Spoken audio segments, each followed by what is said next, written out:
Cyrus. Je crois qu'on a toujours dit, en tout cas le ministre des Affaires étrangères, qu'on retrouvait au Mali, entre les mains des terroristes qu'on combat, en effet aujourd'hui, des armes qui avaient été dispersées à partir de la Libye, sous différentes formes. D'ailleurs, certaines milices sont passées avec des armes, des bagages à la chute de Kadhafi depuis la Libye sur le Mali. Il y a beaucoup d'armes qui se sont retrouvées sur le marché noir. Et ces groupes terroristes qui sont gavés de l'argent tiré du trafic de drogue notamment, et du trafic d'otages également, ont pu se fournir sur ces marchés et acheter ces armes. Donc en effet, mais ça c'est quelque chose qu'on dit depuis longtemps.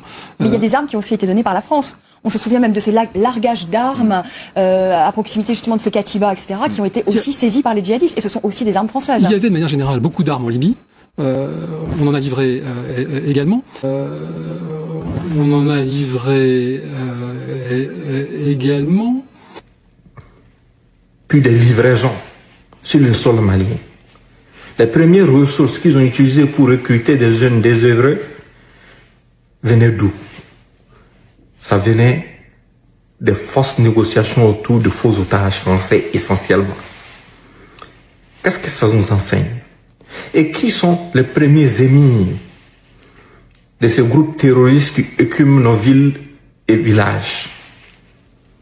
Ce sont des Algériens qui travaillent en étroite collaboration avec l'État d'Algérie. Certaines personnes me diront, mais c'est trop simple. Qu'est-ce que l'Algérie a créé cette instabilité chez vous? Mais l'Algérie ne veut pas d'un État pétrolier noir à ses frontières. L'Algérie n'en veut pas du tout. C'est vous qui devez vous poser la bonne question. Pourquoi ce sont essentiellement les populations noires, les pays noirs au sud du Sahara qui souffrent de cette barbarie? Pourquoi? Posez-vous cette question et vous allez avoir votre réponse. Ils viennent vous mentir pour vous dire que non, c'est pour islamiser les gens. C'est du n'importe quoi. La majorité des populations déplacées dans des zones au Mali et au Burkina Faso, ce sont des populations musulmanes. Ils ont assassiné des gens dans des mosquées.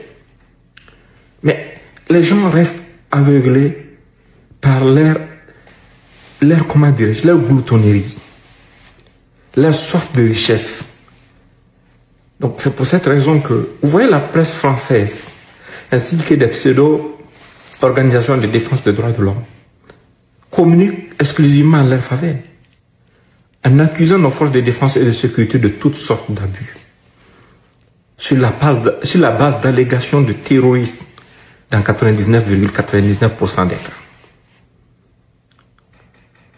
La presse française commence, les soi-disant ONG entériment. Et ça continue.